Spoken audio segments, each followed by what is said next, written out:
আসসালামু আলাইকুম বন্ধুরা, আপনাদের মাঝে আমারও নিয়ে আসলাম মনের মিলন গল্পের ২ নাম্বার পার্ট। বেশি কথা না বলে গল্প শুরু করা যাক।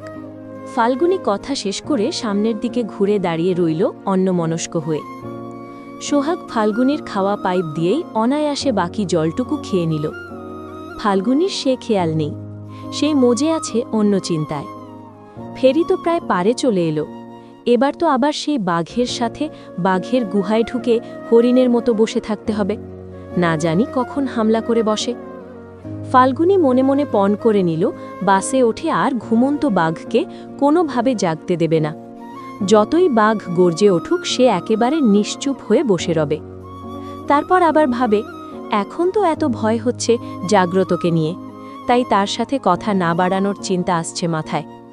বাসে ওঠার পর মাথায় রাগ না চাপলেই হলো, নয়তো রাগের বশে যেচে পড়ে বাঘের থাবার শিকার হতে হবে। কপাল ভালো এখন আশেপাশে নেই, নয়তো সোহাগের সাথে এমন অনাকাঙ্ক্ষিত ঘটনা দেখে নিলে না জানি কত খুঁচিয়ে খুঁচিয়ে কথা শোনাতো আর দোষ ধরত। কিন্তু ফাল্গুনী জানতে পারল না বাঘ তো আরও আগেই খেপে গেছে। তার তো খোঁচা লেগেছে সোজা বুকের ভেতর, ক্ষত হয়েছে গভীর। এবার বাঘ কি করবে কে জানে। ফেরি পৌঁছে গেছে তার গন্তব্যে। বাস, প্রাইভেট কার বা অন্যান্য যানবাহনের সকল যাত্রীরা, যারা পুরো ফেরির এদিক সেদিক ছড়িয়ে ছিটিয়েছিল, সবাই যার যার নিজের সিটে গিয়ে বসতে শুরু করে দিয়েছে। ফেরির কর্মচারীরা গাড়িগুলো বের হওয়ার জন্য রাস্তা করে দিলে সারি সারি সব গাড়িগুলো নামতে শুরু করবে। ফাল্গুনী এবং সোহাগদের বাস একদম শেষ সারিতে, তাই তাদের বাস সবার শেষে বের হবে। ফাল্গুনী এবং জাগ্রত নীরবে বসে আছে তাদের সিটে। বাসে ওঠার পর দুজনের মধ্যে কথা তো দূর, দৃষ্টিও বিনিময় হয়নি। দুজন দুদিকে ফিরে বসে আছে।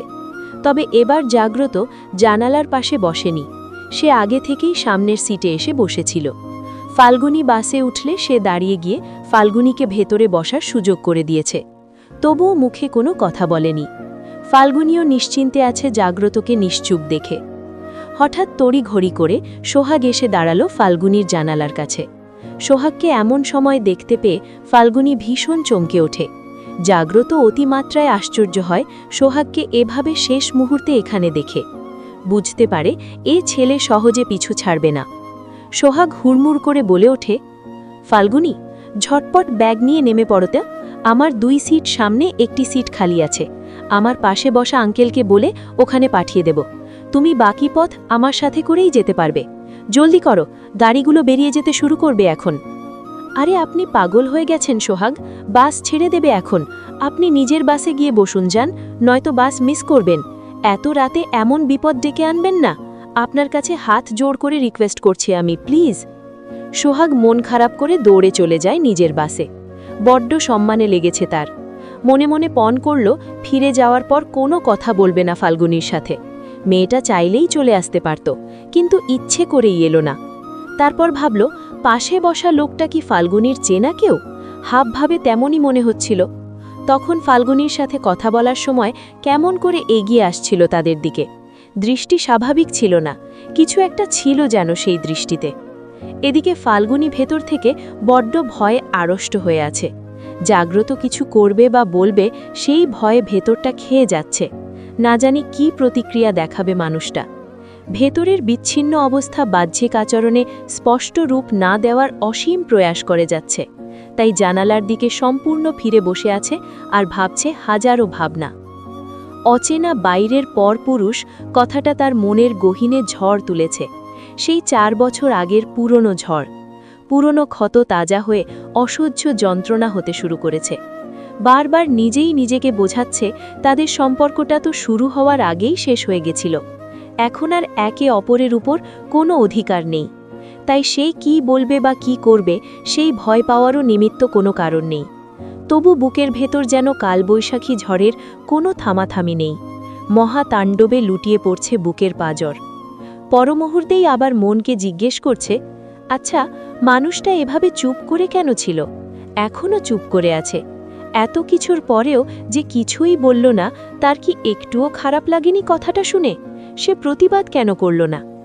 ফাল্গুনীর অশান্ত মনে ক্ষণে ক্ষণে পাল্টাচ্ছে নিজের ইচ্ছে, আকাঙ্ক্ষা, অনুভূতি। জাগ্রত কখন কি বলে ওঠে সেই ভয়ে ভেতর থেকে গুটিয়ে আছে, আবার চুপ করে কেন আছে তা নিয়েও কষ্ট পাচ্ছে। নিজেই নিজেকে চিনে উঠতে পারছে না, আর না বুঝতে পারছে মন কি চায়। হতে পারে বুঝেও তা মেনে নিচ্ছে না, নয়তো এত কিসের দোমনা, কেন এত সংশয়? ছেলেটা কে? দীর্ঘ নীরবতার পর অচমকা জাগ্রতর প্রশ্নে ধক করে উঠল ফাল্গুনীর বুকের পাঁজর। তীব্র আন্দোলন শুরু হলো হৃদয়ের হৃৎস্পন্দনে। শুকনো ঢোক গিলে গলা ভেজানোর প্রয়াস করল, কিন্তু হল না। পাশ থেকে জলের বোতল তুলে নিয়ে ঢক ঢক করে গিলে নিল কয়েক ঢোক ঠান্ডা জল। ঘাড় ঘুরিয়ে চাইল জাগ্রতর দিকে। চোখে চোখ পড়ল না, তবে জাগ্রত কেমন করে যেন তাকিয়ে আছে, যেন শত সহস্র অভিযোগ দায়ের করা আছে এই দৃষ্টিতে। ফাল্গুনী চোখ নামিয়ে নিয়ে জবাব দিল, ওনার নাম সোহাগ। বরিশালে আমি যে বাসায় থাকি সেই বাসাটা ওনার মামার, সে থেকেই পরিচয়। ছেলেটা তোমায় ভালোবাসে, তাই না? ফাল্গুনীর ভেতরটা দুমড়ে মুচড়ে উঠল। কি জবাব দেবে সে? চোখ ভিজে আসতে চাইল অকারণ আবেগের ঢলে। এতক্ষণের এত লুকোচুরি, এত রাগ, এত ভয় সব হাওয়ায় মিলিয়ে গেছে যেন দুজনের। আবেগ এবার পেয়ে বসেছে দুজনকে, জড়িয়ে নিয়েছে আবেগের নরম চাদরে। তাই তো এত শান্ত হয়ে আছে জাগ্রত, আর ফাল্গুনীও আবেগ অনুভূতি নিয়ন্ত্রণ না করতে পেরে চোখ ভিজিয়ে বসে আছে। তবে কেউ কারো মনে উকি দিতে রাজি নয়। যার যার নিজের মন গড়া যুক্তি আর সূত্র ধরে বসে আছে তারা। ছেলেটা কে? দীর্ঘ নীরবতার পর জাগ্রতর প্রশ্ন ধক করে উঠল ফাল্গুনীর বুকের পাঁজর। তীব্র আন্দোলন শুরু হলো হৃদয়ের হৃৎস্পন্দনে। শুকনো ঢোক গিলে গলা ভেজানোর প্রয়াস করল, কিন্তু হল না। পাশ থেকে জলের বোতল তুলে নিয়ে ঢক ঢক করে গিলে নিল কয়েক ঢোক ঠান্ডা জল। ঘাড় ঘুরিয়ে চাইল জাগ্রতর দিকে। চোখে চোখ পড়ল না, তবে জাগ্রত কেমন করে যেন তাকিয়ে আছে, যেন শত সহস্র অভিযোগ দায়ের করা আছে এই দৃষ্টিতে। ফাল্গুনী চোখ নামিয়ে নিয়ে জবাব দিল, ওনার নাম সোহাগ। বরিশালে আমি যে বাসায় থাকি সেই বাসাটা ওনার মামার, সে থেকেই পরিচয়। ছেলেটা তোমায় ভালোবাসে, তাই না? ফাল্গুনীর ভেতরটা দুমড়ে মুচড়ে উঠল। কি জবাব দেবে সে? চোখ ভিজে আসতে চাইল অকারণ আবেগের ঢলে। এতক্ষণের এত লুকোচুরি, এত রাগ, এত ভয় সব হাওয়ায় মিলিয়ে গেছে যেন দুজনের। আবেগ এবার পেয়ে বসেছে দুজনকে, জড়িয়ে নিয়েছে আবেগের নরম চাদরে। তাই তো এত শান্ত হয়ে আছে জাগ্রত, আর ফাল্গুনীও আবেগ অনুভূতি নিয়ন্ত্রণ না করতে পেরে চোখ ভিজিয়ে বসে আছে। তবে কেউ কারো মনে উকি দিতে রাজি নয়। যার যার নিজের মন গড়া যুক্তি আর সূত্র ধরে বসে আছে তারা। ছেলেটা কে? দীর্ঘ নীরবতার পর জাগ্রতর প্রশ্ন ধক করে উঠল ফাল্গুনীর বুকের পাঁজর। তীব্র আন্দোলন শুরু হলো হৃদয়ের হৃৎস্পন্দনে। শুকনো ঢোক গিলে গলা ভেজানোর প্রয়াস করল, কিন্তু হল না। পাশ থেকে জলের বোতল তুলে নিয়ে ঢক ঢক করে গিলে নিল কয়েক ঢোক ঠান্ডা জল। ঘাড় ঘুরিয়ে চাইল জাগ্রতর দিকে। চোখে চোখ পড়ল না, তবে জাগ্রত কেমন করে যেন তাকিয়ে আছে, যেন শত সহস্র অভিযোগ দায়ের করা আছে এই দৃষ্টিতে।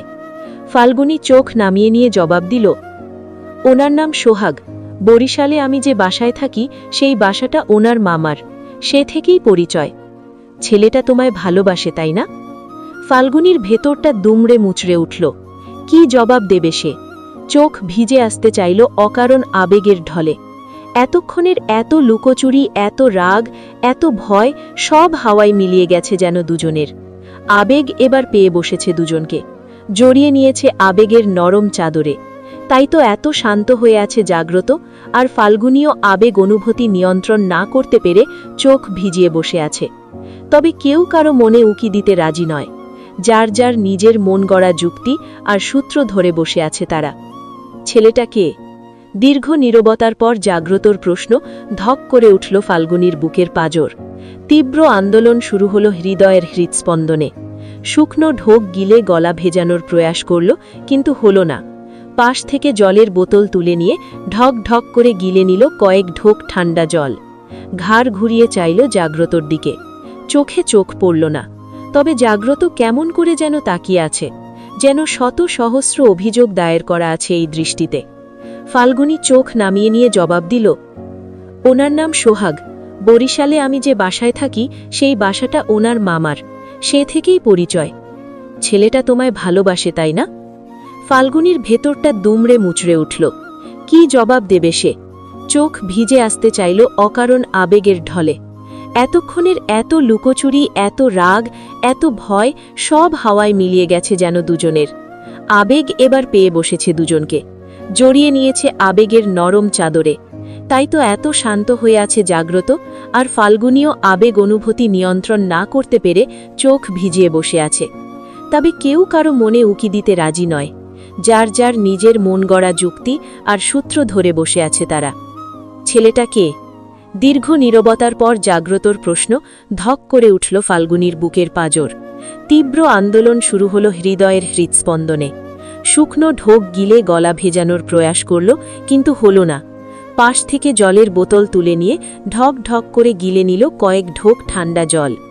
ঘাড় ঘুরিয়ে চাইল জাগ্রতর দিকে। চোখে চোখ পড়ল না, তবে জাগ্রত কেমন করে যেন তাকিয়ে আছে, যেন শত সহস্র অভিযোগ দায়ের করা আছে এই দৃষ্টিতে। ফাল্গুনী চোখ নামিয়ে নিয়ে জবাব দিল, ওনার নাম সোহাগ, বরিশালে। ভালোবাসা বা না বাসার ওপর আজকাল কিছু নির্ভর করে না। ভালোবাসা আজকাল চাকরির আবেদনপত্রের মতো। একবার চাকরিটা পেয়ে গেলে তারপর আর সেই আবেদনপত্র কোনো কাজে আসে না। যত্ন করে তুলে রাখতে হয় মনের আলমারিতে। তখন প্রয়োজন পড়ে মানসিক ও শারীরিক প্রদত্ত শ্রম, বুঝদার ঠান্ডা মস্তিষ্ক আর নিজের ইচ্ছা অনিচ্ছার বলি দিয়ে ঊর্ধ্বতন মহলকে পরিতুষ্ট করার মতো ধৈর্য শক্তি। আর হ্যাঁ, যে কোনো দোষারোপ বন্ধ মুখে মাথা পেতে নেওয়ার মতো সহ্য শক্তিও কিন্তু চাই। তাহলেই চাকরি টিকবে। নয়তো উপমহল থেকে ইস্তফাপত্র হাতে ধরিয়ে দেওয়া হবে, অথবা নিজের ব্যর্থতা মেনে নিয়ে নিজে থেকেই পদত্যাগ করে নিতে হবে, যেমন আমাকে আপনি দিয়েছিলেন ইস্তফাপত্র। চাকরি করার ইচ্ছে ছিল তোমার? ছিল না, তাই ইস্তফাপত্র পেয়েছিলে, এবং সেটা তোমার ইচ্ছেতেই। আর আধ্যাত্মিক কথাবার্তা শিখেছ দেখছি। আগে তো ননির পুতুল ছিলে, ধরাছোঁয়া যেত না, তার আগেই গলে পড়তে। তা তোমার শিক্ষাগুরু কে? ওই সোহাগ নামের ছেলেটা? না, আপনি, আপনার পরিবার আর আমার কিছু কাছের মানুষ। আপনারা শিখিয়েছেন আমায়। কেউ এক চুল ছাড় দেননি শিক্ষকতায়। শিখিয়ে গেছেন তো গেছেনই। আমিও ছিলাম আদর্শ পড়ুয়া, সে সুযোগ লুফে নিয়েছি। জাগ্রত এতক্ষণ ঠান্ডা মাথায় কথা বললেও এবার খানিক রেগে গিয়ে কথা ফিরিয়ে দিল, তবে গলার আওয়াজ সচেতন রেখে। সব কথায় টার্গেট করা বন্ধ কর। তোমার কি কোনো দোষ ছিল না? সবাই এমনি এমনি তোমার ওপর চড়াও হতো। আমি কি চেষ্টা করিনি মানিয়ে নিতে? নিজেকে ভিকটিম আর অন্যদের কালপ্রিট ভাবা বন্ধ করো। ছিল বলেই তো নীরব ছিলাম, সরব হইনি। তবে ততটা দোষের ভাগিদার ছিলাম না যতটা শাস্তি আমার জন্য বরাদ্দ করা হয়েছিল। আপনি আর আপনার পরিবার আমাকে কখনোই আপন করে নেননি, আর না কখনো আমাকে আপন করে নেওয়ার সুযোগ দিয়েছেন। ওহ, জাস্ট শাট আপ ফাগুন, জাস্ট শাট আপ। তোমার প্রতিটা কথা তুমি সবার দিকে আঙুল তুলে বলছো, নিজেকে ভিকটিম বানাচ্ছ আর সবাইকে কালপ্রিট বানাচ্ছ। 4 বছর আগে এমনও কিছু দিন গেছে যেদিন তুমি 1000 বার বলেছ ডিভোর্সের কথা। আমার চেহারা দেখলেও ক্ষেপে যেতে। আমার পরিবারকে কখনো নিজের পরিবার বলে মেনে নাওনি, আর সব সময় দোষারোপ করে গেছো আমার মাকে। আমার মা ছিল তোমার চক্ষুশূল, সেসব আমারও মনে আছে, ভুলিনি সেসব। কই, আমি তো সেসব কথা তুলছি না, তাহলে তুমি কেন তুলছ? জাগ্রত এবার সমস্ত ধীর স্থির আর ধৈর্যের সীমা অতিক্রম করে চিৎকার করে উঠেছে। স্থান কাল পাত্রের ভেদ ভুলে ঢেলে দিয়েছে নিজ মনের সমস্ত রাগ আর অভিযোগ। রাতের নিকষ ভুতুরে আধার গলিয়ে চলন্ত বাসটি হঠাৎ সরব হয়ে উঠল। জাগ্রতের চিৎকার করে বলা কথায় ঘুমন্ত যাত্রীরা সবাই জেগে গেছে। কেউ উৎসুকভাবে চেয়ে আছে, কেউ ভীষণভাবে রেগে আছে ঘুম ভাঙল বলে। কেউ আবার নিজেদের মধ্যে বলাবলি শুরু করেছে নানান সমালোচনা। কেউ কেউ নিজেদের সিট থেকেই ছুঁড়ে মারছে রুক্ষ কটাক্ষ শব্দের বাণ। এর মধ্যেই একজন ভদ্রমহিলা এগিয়ে এলেন, এসে বললেন জাগ্রতকে, আপনারা মনে হচ্ছে স্বামী স্ত্রী, নিজেদের মধ্যে কোনো সমস্যা থাকলে বাড়ি গিয়ে মিটিয়ে নেবেন, এভাবে পাবলিক প্লেসে সিন ক্রিয়েট করবেন না। আপনি তো পুরুষ মানুষ, তাই লজ্জা শরমের বালাই নেই, কিন্তু আপনার স্ত্রী একজন নারী, তার আত্মসম্মানে আঘাত লাগছে, হেনস্থা হচ্ছে সে। নারীদের আত্মসম্মানের চেয়ে প্রিয় আর কিচ্ছু হয় না। যদি হয় তবে বুঝে নিতে হবে সে নারী মৃত, ভেতরে ভেতরে মৃত্যুবরণ করে নিয়েছে সে। তাই নিজেদের ব্যক্তিগত আলাপ বাড়ি গিয়ে সেরে নেবেন। ফাল্গুনী অতি বিনয়ী কণ্ঠে ভদ্রমহিলার কথার পিঠে বলে উঠল, দুঃখিত আন্টি, মাফ করবেন, উনি আর এমন করবেন না। আর আন্টি, উনি আমার স্বামী নন, আর না আমি ওনার স্ত্রী। আপনি ভুল ভেবেছিলেন। আপনি সিটে গিয়ে বসে পড়ুন। চলন্ত বাসে এভাবে দাঁড়িয়ে থাকা উচিত নয়, যে কোনো সময় দুর্ঘটনা ঘটে যেতে পারে। যান। ভদ্রমহিলা সন্তুষ্ট হলেন ফাল্গুনির কথায়, মুচকি হেসে চলে গেলেন ধীর পায়ে। ফাল্গুনি ঘাড় ঘুরিয়ে দৃষ্টি ফেলল জাগ্রতর দিকে। জাগ্রত মাথা নিচু করে নিয়েছে অনেক আগেই, এক হাতে কপালের একপাশ ছুঁয়ে আছে চুপচাপ। ফাল্গুনি আরাম করে নিজের সিটে বসে মাথা এলিয়ে দিল, তারপর নরম সুরে বলল, সরি ফিল হচ্ছে? জাগ্রত মাথা তুলল না। মাথা না তুলেই বলল, সরি, নিজেকে আর কন্ট্রোল করতে পারছিলাম না। ফাল্গুনি খানিক হেসে দিল, হাসি মুখেই বলল, ভয়ের কোনো কারণ নেই। এই আমি আর সেই আমির মধ্যে প্রকাণ্ড প্রভেদ, বিস্তন ফারাক। যাকে অন্যের সামনে একটা ধমক দিলেও আত্মসম্মানে আঘাত পেত, কেঁদে কেটে নাকের জলে চোখের জলে বিক্রিয়া ঘটিয়ে ফেলত, তার সাথে এই আজকের আমির কোনো মিল নেই। আমি অন্তত পাই না, তাই আগের মতো লোকে কি বলল না বলল সেসব নিয়ে ভয় বা লজ্জা পাই না। আর তাই আপনার গিল্টি ফিল করার নাটকটা এখানে অহেতুক আর অপ্রয়োজনীয়। ফাগুন, ভুল করেও এই ভুলটা আর করবেন না। আমার নাম ফাল্গুনি, ফাগুন নয়। আমি প্রথম থেকে এই পর্যন্ত শান্ত ও ধীর স্থির ছিলাম, বাকি পথটাও তাই থাকতে চাচ্ছি। দয়া করে এবার চুপচাপ বসুন। একজন অচেনা ব্যক্তির মতো দূরত্ব বজায় রেখে মুখটা বন্ধ রাখুন। জাগ্রত মাথা তুলে চাইল, সরাসরি ফাল্গুনির চোখে চোখ রাখল। দৃষ্টিতে কোনো ক্লেশ নেই, দুর্বোধ্য সে দৃষ্টি। ফাল্গুনি চোখ সরিয়ে জানালার বাইরে দৃষ্টি ফেলতেই জাগ্রত বলিষ্ঠ কণ্ঠে জেদি কায়দায় ডেকে উঠল, ফাগুন বলে। ফাল্গুনি চোখ বন্ধ করে নিল। মিশ্র অনুভূতি হচ্ছে, অল্প আবেগ, অল্প অভিমান, কিছু ভয় আর আকাশ সমান রাগ, সব মিলিয়ে ভেতরটা ফেটে পড়ছে। ঘুরে বসো, জাগ্রতের কণ্ঠ জোরালো। দ্বিতীয়বার কোনো সিন ক্রিয়েট হোক তা ফাল্গুনি চায় না, তাই জাগ্রতের কথা উপেক্ষা না করে ঘুরে বসল। জাগ্রত চুপচাপ কঠিন মুখে বসে আছে। কিছুক্ষণ চুপ থেকে তারপর বলল, সেপারেশনের দিন থেকে আজ পর্যন্ত কোথায় ছিলে? ফাল্গুনি হেসে দিয়ে বলল, আপনি যেভাবে অধিকার দেখিয়ে প্রশ্ন করছেন তাতে মনে হচ্ছে না আপনি আমার প্রাক্তন স্বামী। শুনুন, আপনি আমার কাছ থেকে কোনো উত্তর পাবেন না, আমি বাধ্য নই। তাহলে আবারও চলন্ত বাসটি চিৎকারের আওয়াজে রমরমা হয়ে উঠবে। হয় বাসযাত্রী আর ড্রাইভার আমাদের নামিয়ে দেবে, নয়তো আমি তোমায় নিয়ে নেমে যাব। সবাইকে বলবো আমরা স্বামী স্ত্রী। তা প্রমাণ করার জন্য তোমার আমার কাপল ফটো আছে আমার কাছে, আর সেপারেশনের পেপার তো তোমার কাছে নেই। তাই সবার কাছে আমরা স্বামী স্ত্রী প্রমাণিত হলে দুজনকে একসাথে নামিয়ে দেবে। সবার সামনে নতুন আরেক সিন ক্রিয়েট হবে। তখন কোথায় যাবে? ভোর হতে এখনো বেশ দেরি। কি করবে ভেবে নাও। আমি তো আর তোমাকে চাইছি না, চাইছি তোমার থেকে কিছু প্রশ্নের উত্তর। তোমাকে চাইলে না হয় মুখের ওপর না করে দিতে, চাইছি তো উত্তর। জাগ্রত কথা শেষ করে নির্লিপ্ত মুখ করে চেয়ে রইল ফাল্গুনির দিকে। সগর্ভে হাত দুখানা ভাঁজ করে বুকের কাছে রেখে ফাল্গুনির প্রতিক্রিয়ার অপেক্ষা করতে লাগল। ফাল্গুনির মুখাবয়ব বিবেচনা করে বোঝা মুশকিল যে ফাল্গুনি জাগ্রতের কথায় ঠিক কতটা প্রভাবিত হল। ভয় কি পেল, নাকি রাগ হলো, নাকি কষ্ট হচ্ছে তার? জাগ্রত কিছু বুঝে ওঠার আগেই ফাল্গুনি উঠে দাঁড়ালো। জোরালো কণ্ঠে ড্রাইভার মামা বলে ডেকে উঠল বাস চালককে। বলল বাস থামিয়ে দিতে। ফাল্গুনির এক কথায় বাস চালক থামিয়ে দিল না। বাস কন্ট্রাক্টর এগিয়ে এলো ফাল্গুনির সামনে। জিজ্ঞেস করল, এখানে কেন নামবে? এখান থেকে কোনো গাড়ি পাওয়া যাবে না এত রাতে। টাঙ্গাইল পৌঁছতে এখনও 2-2.5 ঘন্টা বাকি। ফাল্গুনি আত্মবিশ্বাসের সাথে বলল, সেটা আমি দেখে নেব, আপনি থামিয়ে দিন। জাগ্রত অবাক দৃষ্টিতে চেয়ে দেখে যাচ্ছে শুধু, মুখে যেন কিছু বলতেও ভুলে গেছে। কন্ট্রাক্টরকে বাস চালকের দিকে এগিয়ে যেতে দেখে সংবিত ফিরে পায় জাগ্রত। বাস কন্ট্রাক্টরকে বাগ দেয়, এগিয়ে আসলে বিনয়ী কণ্ঠে বলে ওঠে, মাফ করবেন ভাই, আমরা এখানে নামব না, আমাদের টাঙ্গাইলের পুরাতন স্ট্যান্ডে নামিয়ে দেবেন, আপনি যান। কন্ট্রাক্টর বিড়বিড় করতে করতে চলে যায় সামনের দিকে। কন্ট্রাক্টর যাবার পর জাগ্রত সিটে বসে পড়ল ধপ করে। সিটে এলিয়ে দেওয়া মাথা ঘুরিয়ে চোখ বুলালো পুলো বাসে। অধিকাংশ যাত্রী ঘুমের মায়া ছেড়ে দিয়েছে। উৎসুক চেহারায় উকিঝুঁকি মারছে জাগ্রত আর ফাল্গুনির দিকে, যেন কোনো বাংলা মুভির ক্লাইম্যাক্স সিন চলছে। দীর্ঘ এক শ্বাস টেনে নিল জাগ্রত, নিজেকে শান্ত করল, মস্তিষ্ক ঘেটে মনে করল 4 বছর আগের কথা। একসাথে থাকার প্রথম 6 মাসের কিছু সময় এমন ছিল যে ফাল্গুনি যখন রেগে যেত তাকে কোনো কিছু করেই থামানো যেত না। কান্নাকাটি করত শুধু, বাড়ির কারোর সাথে কথা বলতো না, শুধুমাত্র তার সাথেই একটু কথা বলতো, কিন্তু যা বলতো তার অধিকাংশই হতো তার মাকে নিয়ে। প্রচুর হাইপার হয়ে থাকত। তখন তাকে শান্ত করার জন্য একটা পদ্ধতিই কাজ করত, তাহলে ভয়। ফাল্গুনির লোকলজ্জার ভয় ছিল অভাবনীয়, কেউ তাকে কথা শোনাবে, খারাপ বলবে, ছোট করে কখনো কিছু বলবে, তা সে মানতেই পারত না। অতটা ছোট বয়সেও আত্মসম্মান নিয়ে চূড়ান্ত পর্যায়ে সচেতন ছিল। তাই ফাল্গুনীকে শান্ত করাতে এভাবেই ব্ল্যাকমেল করত জাগ্রত, যেভাবে আজ চেষ্টা করেছিল কিছু কথা বের করতে। হঠাৎ ফাল্গুনীর কথায় জাগ্রতের আবেশ ভঙ্গ হল।